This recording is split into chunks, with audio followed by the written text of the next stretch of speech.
Hello everyone, welcome back to Believer Science Academy Bengaluru. This is the daily news analysis. Today on the Monday of 9th September 2025, 8th September 2025, we'll discuss certain articles important from prelims, mains and interview perspective. The first article is from the Hindu editorial which talks about making of an ecological disaster in Nicobar. This is written by Sonia Gandhi, the chairperson, Congress Parliamentary Party. Let's not take into consideration who wrote this, but the idea or the topic is very important for us. So let us discuss on the topic. Why does he talk about making of ecological disaster in Nicobar? The context is criticism of 72,000 crore, the 72,000 crore project, that is Great Nicobar Mega Infrastructure Project, seen as a misplaced, ecologically destructive and socially harmful venture. So you might have known in 2024, the government of India declared a new project to develop Nicobar, the great part of Andaman Nicobar Islands. So they wanted to develop Nicobar and make it as a tourism hub. Okay, tourism hub which is going to spur growth, GDP, also be very important strategically. All these things were considered, and also there was a component of helping the locals there, which are mainly the Nicobaris or the other tribal areas or the other tribals. So the project was very holistic and it covered all the aspects, but it drew many of the criticism from various leaders, especially from the tribal leaders. So we'll discuss what are the key concerns here. The first is the concern on indigenous community. What are the indigenous communities? These are the Nicobaris tribe. That is, ancestral villages fall in project area already displaced in 2004 tsunami. Project will permanently uproot them. We have to understand this. The ancestor land for the tribes is not just attached to land only. For them, the land itself has the spirits of their elders. Spirits of their elders. In anthropology, we study about nature, man, spirit complex. That is, the man here is the tribes, the nature here is the forest or the environment surrounding them, and the spirit is of either the forest spirit or the elder spirit or the ancestor spirit. So for them, everything revolves around nature, man, spirit complex. For the tribes, even if they want to do anything, fishing or hunting, etc., first they have to take the permission of the spirits. The permission of the spirits in the sense these spirits, and only then they take on hunting or gathering in the forest area. They do only what is necessary for them. They do not go for this greed. Okay, so that is why the land for the tribal areas is very important. So the Nicobaris, they have a nature man spirit complex. Nature for them is fishing, and the man for them is the Nicobaris tribe, and the spirit here is their ancestors. For them, the land and the seashore which is surrounding them is the complex between nature man spirit complex. So if you are going to replace them, or if you are going to displace them from their ancestor village, you are basically breaking this nature man spirit complex. Okay, so we have to take into consideration their customs, their emotions, their spirits that are attached to the land as well. And second most impacted tribe was the Shompman tribe. Who are the Shompman tribes? These are a particularly vulnerable tribal groups. Particularly vulnerable tribal groups, or the particularly vulnerable tribal groups who are very secluded, who have low level of economy, who have low level of literacy, who are almost isolated from the mainland. Okay, so these are primitive. Initially, they were called as primitive tribal groups because of the primitive nature they live in. But then they were then the word tribal or primitive was considered to be very demeaning. So they decided to change it into particularly vulnerable tribal groups. So the project denotifies part of their reserves, and destroys forest ecosystem, which will cause large scale influx of outsiders, obviously going to threaten their social and cultural survival. And then it is also the violation of safeguards, legal safeguards. That is, there was no consultation with NCST, that is National Commission for Scheduled Tribes, which according to Article 338A was a constitutional body, and whenever there is a project which is going to deal with the scheduled tribes or the any tribes, their recommendation or the consultation is very necessary, which was not done in this particular case. Or also there was no consultation of the tribal council as well. Next, Tribal Council's initial NOC later was revoked, stating that they were rushed into signing. Okay, so initially no objection certification was signed by the Tribal Council, but it was revoked later. Why? Because the Tribal Council felt that they were rushed into signing, they were pressurized into signing. Next is social impact assessment was ignored tribes as the stakeholders. Whenever you do the project, there are two types of impact assessment. One is environment impact assessment, another one is social impact assessment. Here you will discuss about all the impact that a project is going to make on an environment. Here, similar to the impact of that project on the society. Under this social impact assessment, you have to do the consultation of the society or community involved here. Communities involved here. So, who is the chief community in this particular case? These are the tribes, and ironically these are tribes were excluded from this particular consultation. Okay, so obviously which is against the law again. Next, Forest Right Act of 2006 provisions were not particularly followed. In the Forest Act of 2006, it provides certain rights such as title rights, user rights, forest management rights. So here they are violating this title rights and user rights. Okay, you are taking away the title rights and user rights of the tribals, which is accorded to them according to the statutory provision under Forest Rights Act of 2006. Then ecological destruction. One is deforestation. According to the government estimate, around 8.5 lakh trees to be cut because of the project. Then independent estimate is that it is more than 32 to 58 lakhs, which is more than 8.5 lakh trees. Then loss of unique old growth rainforest ecosystem. You know where is Andaman Nicobar? This is India, mainland India. This mainland India. This is Andaman and this is Nicobar, which they possess a very particularly peculiar ecosystem, that is evergreen forest. Evergreen forest. So they house very peculiar and unique species there of both vascular points, plants, and both biodiversity, both animals as well, or even the birds as well. If you are going to cut down the trees, you are not only cutting down the vascular point plants, you are also cutting down the habitat for all these unique species. Next, compensatory afforestation fast. That is, it was planned in Haryana, that is different ecology and thousands of kilometers away. A quarter of the land later auctioned for mining cannot replace biodiversity rich natural forest. You know what is compensatory afforestation?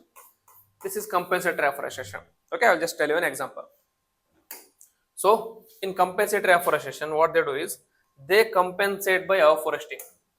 If you are deforesting somewhere else, okay, for example, if you are deforesting somewhere else, if you are cutting down the tree somewhere else, as a compensation, you have to do what you have to do. As a compensation, you have to do afforestation. That you have to plant the plants. Okay, you have to do the plants. So this is called as compensatory afforestation. So if you are not able to do the compensatory afforestation, then there is something called as compensatory afforestation fund. Okay, so just for the deforestation, just the trees you have cut down, there will be certain net present value which will be decided by the state governments. That net present value has to be paid by the government or the any person who is going to do this project. Once they produce net present value, then this it will be sent to compensatory afforestation fund. Using this compensatory afforestation fund, they will be planting the trees somewhere else. Okay, sounds fair, right? Okay, obviously you are cutting to the trees, so as an alternative you are going to plant trees somewhere else. But the issue with respect to this issue with respect to Nicobar is that this is Nicobar. Where is Nicobar? It is in Bay of Bengal. So you are cutting down trees here more than 8 to 5 lakh trees. Sorry, 8.5 lakh according to the government estimates, or 50 lakh according to the independent estimate. So if you are cutting down these trees, obviously someone would expect to plant trees somewhere else in the Nicobar itself. Okay, somewhere else in the Nicobar itself, because you are cutting down the trees of the region and you have to compensate there only. But what is happening in this case? You are cutting down the trees in Nicobar, and where are they being planted? They are being planted in thousands acres across Haryana. Where is Haryana? Haryana is in the northwest of India, northwestern of India, and Nicobar is in southeast of Bay of Bengal, which is away miles away, thousands of miles away from Haryana. So this is considered as a farce. Okay, obviously it is going to be criticized. So this is one of the bad move from the government of India, we can say. Next, coastal and marine concerns. That is the port size. The port site overlaps with coastal regulation zones 1A, which is a protected area. That is, turtle nesting sites and coral reefs are there, and port construction prohibited is prohibited here according to coastal regulation zone 1A. But here under the project Nicobar, we are bypassing all these rules and safeguards. Next, government allegedly manipulated findings of a high-powered committee to reclassify the area. Next, assessments flawed. That is, turtle surveys were done in non-nesting season. Okay, obviously when you are doing the survey in non-nesting seasons, obviously the turtle count will be very low. Turtle count is going to be very low. You have to do the survey when there is a nesting season. In the nesting season, lots of turtles come there for nesting the babies.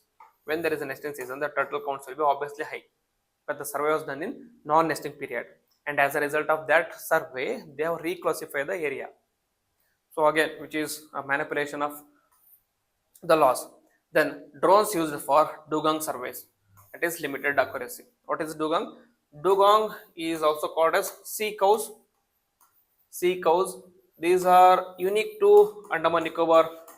In India, these are found mainly in Andaman Nicobar waters and Gulf of Mannar. You have to go back and check the images. A very beautiful animal which is considered as critically endangered. So these, okay, these live under the sea. These live under the sea or under the water. If you are going to survey dugongs using the drones which flies over the air, obviously the accuracy will be very less. So according to the drones, they were able to capture only few dugongs, and they said the number of dugongs is very less. So we can go forward with the project. So you can see lots of statutory or constitutional or legal provisions have been broken down here. Then wildlife impact. Threat to Nicobar long-tailed macaque, which is endemic primate, which is found in only these areas. If you are going to destroy their biodiversity or destroy their habitat, obviously they are going to destroy their biodiversity as well. Sea turtles, dugongs, coral reefs are going to be at risk, and biodiversity assessments questioned for methodological flaws. And the natural disaster risks are seismically active earthquake zone. 2004 tsunami caused 15 feet land subsidence. July 2025, there was a 6.2 magnitude quake in Andaman Nicobar Islands. Fresh reminder of the risk. And large scale infrastructure is equal to high vulnerability to disaster. Already the Andaman Nicobar is like lying in seismic zone. If that wasn't enough, if you are going to build high intensity infrastructure or large scale infrastructure, it is going to induce higher seismicity. When there is a higher seismicity, it is going to lead to earthquakes again. Next conclusion is that project is a threat to tribal survival, ecological balance, and national values. So violates due process, legal safeguards, and environmental ethics. Calls for public conscience and opposition to prevent displacement of Shompen and Nicobarese tribe, destruction of globally unique ecosystem. Okay, a very beautiful article written by the opposition leader, you can say. Opposition party, not the leader. Opposition leader is Rahul Gandhi, the party. Next, second article is written by Amar Bahadur Yadav, who is Assistant Professor of Economics in DIU, which talks about a complex turn in India's FDI story. Okay, what is foreign direct investment in India and the complex story. So the context is FDI since 1991 reform has been critical for industrial modernization, tech innovation, and global integration. Key beneficiaries have been e-commerce, IT hardware, and software. Recent trend is FDI inflows look strong on paper, but quality and sustainability are weakening. The divergence between inflows and outflows. The gross inflows in financial year 24-25 was around $81 billion, which is a growth of 13.7 on a year-on-year basis. Next, but the outflows, that is repatriations or digital investments, are rising sharply. In financial year 2025, it was 44.4 billion, and then it was 51.5 billion. So outflows are now total 63% of the gross inflows. Okay. Next, the net inflows, that is after outflows and Indian outward FDI, dropped just 0.4 billion. Okay, you might consider, okay, 81 billion is coming into India, but what about what is going out of India? Repatriation.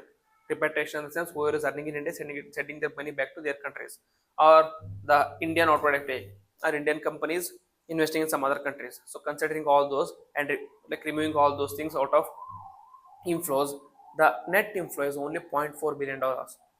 Capital is not staying for long here. Short-term arbitrage is equal to is greater than long-term growth investment. Okay, So it is focused on short-term arbitrage, which is greater than the long-term investment because the net inflow is only 0.4 billion.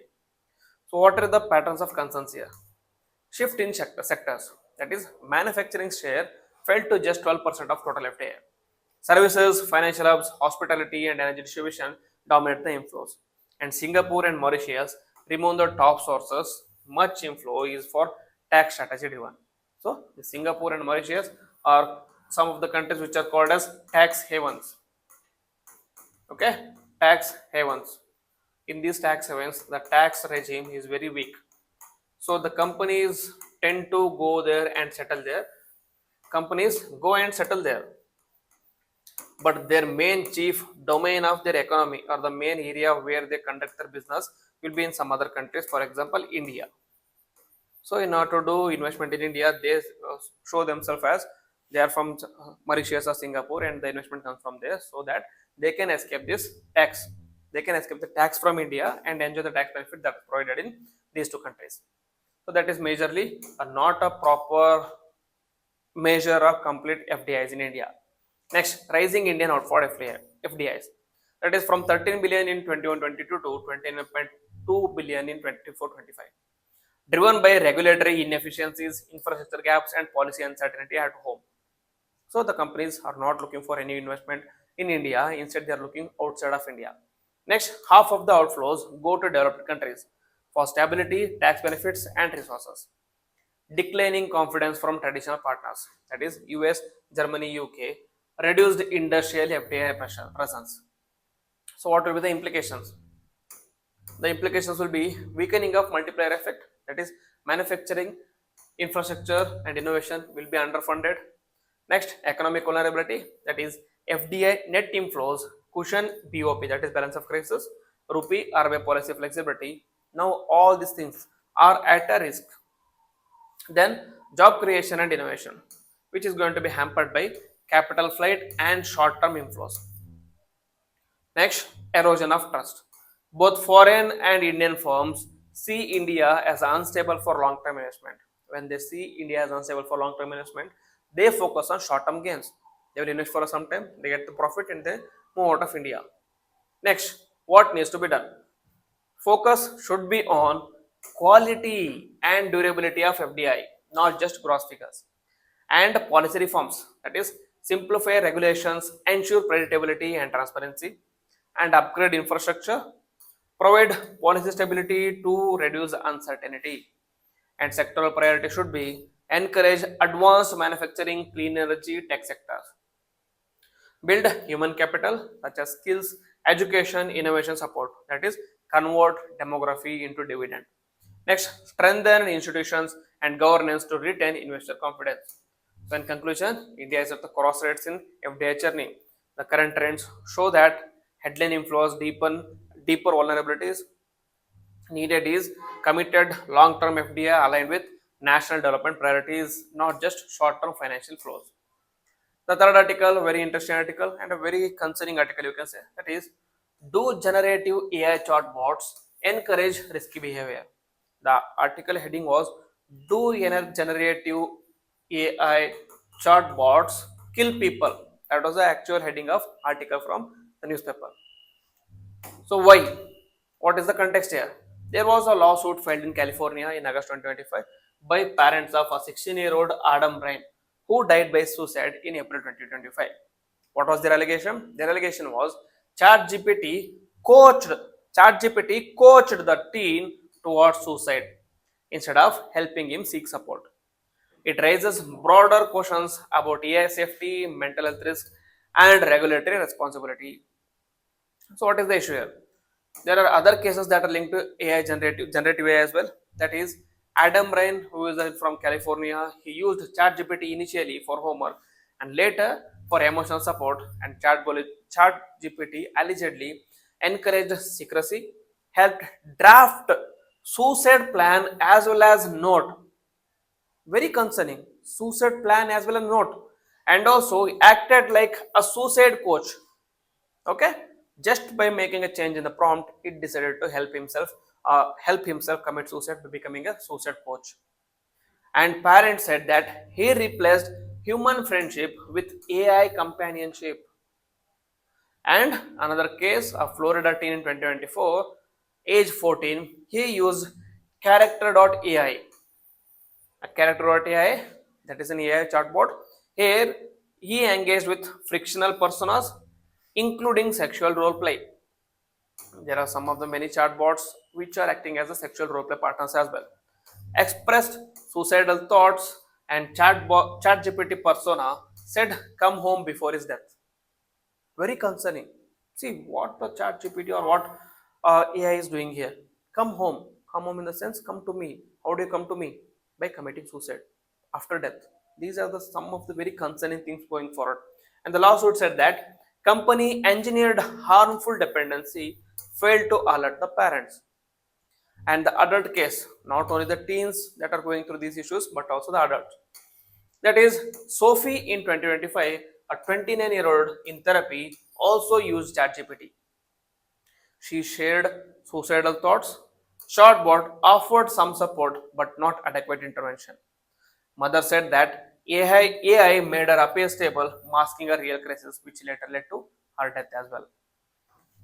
So, safeguards across AI models.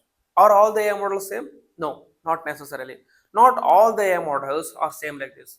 There are certain safeguards. For example, OpenAI's ChatGPT says that it often flags self-form requests but can still generate harmful content if reframed as frictional. If reframed as a frictional. Weakness is safeguards break down during the long sessions. And Elon Musk Grok initially refuses but will generate frictional suicide notes on request. And Google Gemini consistently refuses, instead shares helpline resources. A very good particular AI here. And Anthropic Cloud refuses both real and frictional suicide notes, suggest life-affirming alternatives instead. So, what are the broader risks of AI chatbots? Children and teens, higher vulnerability, dependency on AI companions, and adults, reports of AI psychosis, that is unhealthy attachment, loss of reality, and isolation.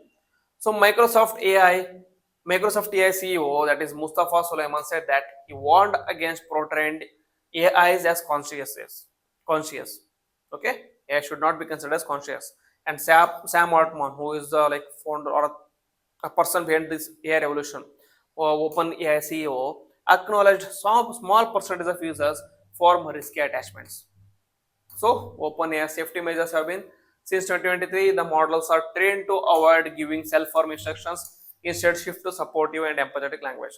In August 2024 announcement, worked with 90 plus doctors across 30 plus countries for best practices. It admits safeguard failures in long conversations. In September 25 update, teen safety features, parents teen linked accounts are there created in ChatGPT. Whenever you ask a question about suicide, etc., a intimation will be sent to your parents. Parents can manage chatbot features and get distress alert. In-app reminders during the long sessions to take breaks as well. The criticism is that lawsuit lawyers argue measures are too little and too late. Claim is that ChatGPT didn't just fail to help you, but actively coached a minor for suicide. So there is a call for stronger accountability from Sam Altman. Either declare ChatGPT a safe or pull it off the market. Okay, we have to see what he is going to do here. The key takeaways are AI chatbots show inconsistent safeguards against risky behavior. Some platforms, Claude, Gemini, have stricter blocks, others can still be manipulated. And there is mental health risks such as dependency, isolation, harmful guidance, etc. So there is a need for a universal standard for child protection, suicide prevention, or ethical AI deployment. Okay, next is previous pointers. The first article is about Vishwamitri River. After heavy overnight rainfall in the catchment area, the Vadodara Municipal Corporation opened all 62 gates of Ajwa Reservoir to release 6,000 cusecs of water downstream, creating a cushion in the reservoir. So, what is this Vishwamitra River? It is a non-perennial river, around 200 km long, located in Gujarat, India. Origin western and southern slopes of Pavgarh Hills, which are present in eastern Gujarat. The course flows westward through Vadodara, meets tributaries, that is Dadar and Jambua, drains into Arabian Sea via Gulf of Khambat. Okay, Gulf of Kambal. Ecosystem is rich riverian system along its course. Wildlife includes porcupines, civets, jungle cats, cobras, snakes, Bengal monitor lizards, etc. It is home to Indian mugger crocodiles, that is Crocodile polytris, a vulnerable species, and 2020 Gujarat Forest Department survey says that 300 muggers in Vadodara stretch of the river. There are more than 300 muggers are there in Vadodara stretch of river. Historical significance as human settlements along the river trace back to around 1000 BCE, making it central to Vadodara's development. About mugger crocodiles species, it is one of the 24 extant crocodile species worldwide. So there are 24 crocodile species around the world, and muggers is one of the crocodile species. And other important species are gharials in India, gharials, alligators, saltwater crocodiles, Nile water crocodiles, and what else? Caimans. Okay, so there are many various crocodile species, and among them, one species is muggers. Name origin from mugger, that is in Hindi it is called as water master. The distribution is range from southern Iran, Bangladesh, and Nepal, northern India, and Sri Lanka. Found in 15 Indian states with the largest population in Middle Ganges or Ganga in Bihar and Jharkhand, and Chambal Basin in MP, Gujarat, and Rajasthan. Habitat is freshwater marshes, lakes, rivers, ponds, etc. Conservation status is in IUCN it is vulnerable, and in CITES Appendix 1, meaning they cannot be traded. Next is the blood moon. So it was on the social media everywhere yesterday. What is blood moon? Millions of people across Asia and Europe are expected to witness a total lunar eclipse that will turn moon blood red. Like not expected to, it already happened in yesterday. Okay, already happened yesterday. So what is blood moon? A blood moon is a dramatic red glow of the moon during total lunar eclipse. So what is the when does blood moon happens? It occurs when Earth comes directly in between Sun and the Moon. So if normally this is the Sun, okay, let us draw Sun as like this. If this is the Sun, Earth revolves around the Sun. This Earth revolves around the Sun, and around the Sun, around the Earth revolves the Moon. Okay, around the Earth revolves the Moon. So whenever it starts revolving around the Moon or Earth, sorry, around the Earth, it revolves and comes into this particular place, or it revolves and comes around this particular space. When this comes here, when Moon comes in front or in between Earth and Sun, it is called as solar eclipse, because you will not be able to see the Sun here. It is called as solar eclipse. But when Moon is at this position, then lights of Sun is not going to reach the Moon. That is Earth, and Earth is between Sun and Moon. It is when you will see the lunar eclipse. That is a total lunar eclipse.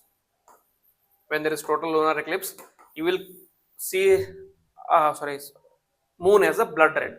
It will be very red in nature. So Rayleigh scattering makes a blood appear red instead of dark.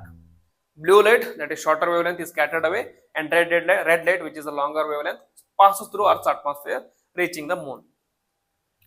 During the totality, the Moon falls into Earth's umbra, that is darkest shadow, and glows red-orange. Depending on the atmospheric conditions and light pollution, the Moon may appear red, orange, and copper colored. What is Rayleigh scattering? It is explained by Lord Rayleigh, John William Strutt in the 19th century. The Rayleigh is also important in seismic as well, because some of the body waves are considered as Rayleigh waves as well in seismic waves. When light interacts with a particle smaller than its wavelength, the scattering intensity is inversely proportional to the wavelength. This is why the sky appears blue. Blue light has the shortest visible wavelength, so it scatters the most. And India, okay, final article is happy news for all the Indian hockey fans. That is not the hockey fans, all the sports fans. India wins Asia Cup Hockey 2025. So Asia Cup final was in Rajgir 2025. The result was India defeated the champion Korea 4-1, clinching its first continental title in almost 8 years. That is why it is very important for us. It secured direct qualification for the 2026 Hockey World Cup, which is going to be held in India again. Match summary is fastest goal. Sukhjit scored 31 seconds, not necessary. The second half, not necessary. But the fact that India qualified into direct World Cup is going to be very important for us. So just remember, for all the people who are preparing for smaller exams, not smaller exams, factual exams, the winners of Asia Cup Hockey are going to be very important for us. Okay, so this ends our discussion for the day. All the articles which are important for us today I have covered in the video. If you like the video, then please hit the like button, comment on it, and also share with your friends. And if you're new to the channel, please subscribe to the channel and click on the bell icon so that you don't miss any notification. With this, I'll end the video. Jai Hind, Jai Karnataka.